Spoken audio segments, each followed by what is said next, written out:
ओम श्री गणेशाय नमः। ओम नमो भगवते वासुदेवाय।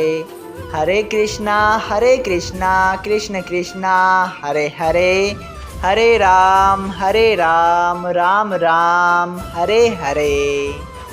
तव्हां सभिनी हरि भक्तन के नमस्ते।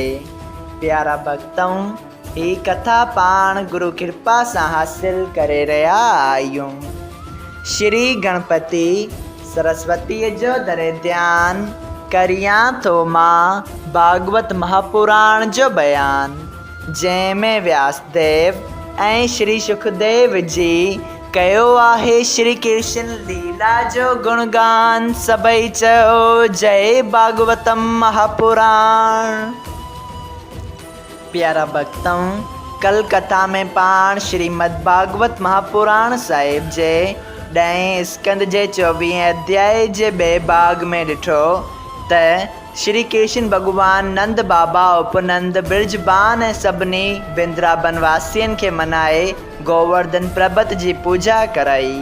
उते वञी सभिनी गॾिजी वञी पूजा कई ऐं मेवन मिठाइनि पकवान सभु अहिड़ा पे लॻा जहिड़ो उते हिकिड़ो नओं ॿियो पर्वत मेवन ऐं मिठाइनि जो ठही वियो हुजे। प्यारा भक्तों, श्री कृष्ण भगवान जी आज्ञा सां सभु अखियूं बंदि करे गोवर्धन पर्वत के पुकारण लगा ऐं वेनती करण लगा त अची भोजन स्वीकार करे। तॾहिं श्री कृष्ण उते चित्रभुजी रूप सां सभिनी के दर्शन ॾेई सभिनी जो भोजन स्वीकार कयो। अचो त अॼु पाण श्रीमद् भागवत महापुराण साहिब जे 10 स्कंद जे 24 अध्याय जे 3 भाग में इन कथा के वधीक अॻिते वधायूं। श्री सुखदेव जी चवनि था, उन वक़्तु ललिता राधा के चयो, ही सभु लीला श्री कृष्ण जी आहे जो ॿियो स्वरूप पंहिंजो पहाड़ में प्रगट करे पकवान ऐं मिठाइयूं खाए थो। हे राजा, जॾहिं गोवर्धन नाथ भोजन करे गुम थी वियो तॾहिं नंद उते होम ऐं परिक्रमा करे ब्राह्मणनि खे सोन ऐं गायूं दान ॾिनियूं। पहिरियां ई ब्राह्मणनि गायनि ऐं कंगालनि खे भोजन कराए तंहिंखां पोइ पाण ब्रजवासियनि समेत भोजन कयो।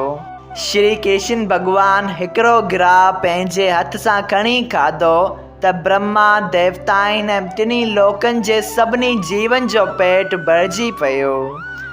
उन ॾींहुं सभई ब्रजवासी राति जो उते रही ॾाढी ख़ुशीअ सां ॻाईंदा वॼाईंदा रहिया।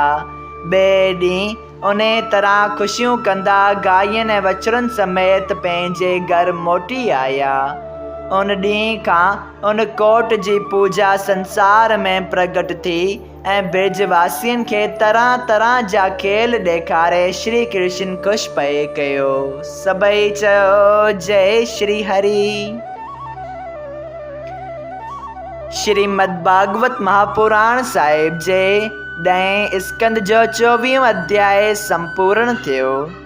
अध्याय 25 इंद्र जो कावड़जण। श्री सुखदेव जी चयो त हे राजा, जॾहिं उन साल ब्रजवासियनि इंद्र जी पूजा न कई तॾहिं इंद्र जंहिं श्री कृष्ण जी महिमा न थे ॼाती तंहिं पंहिंजे सभा वारनि देवताउनि खां पुछियो त ब्रज में काल कंहिं कहिड़ी देवता जी पूजा कई।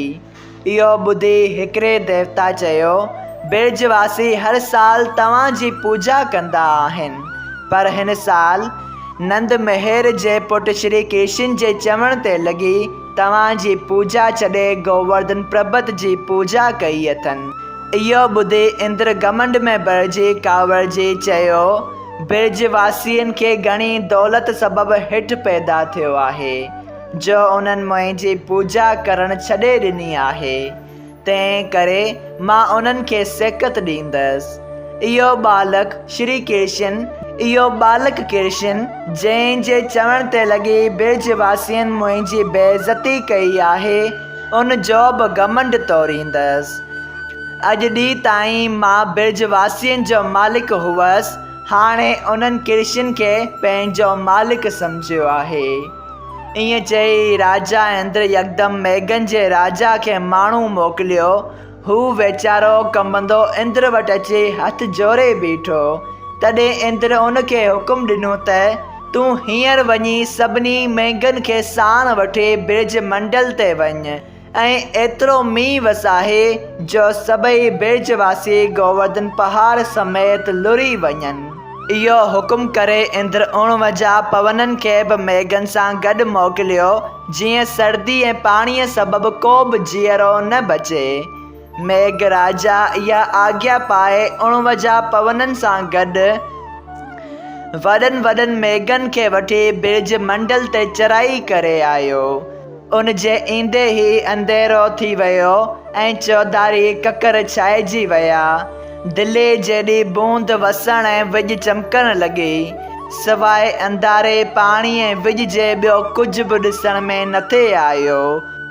तॾहिं श्री कृष्ण बलराम खे चयो, ॾिस, इंद्र पंहिंजी पूजा न पाइण करे कांवर जी महापर्य जो पाणी थो वसाए।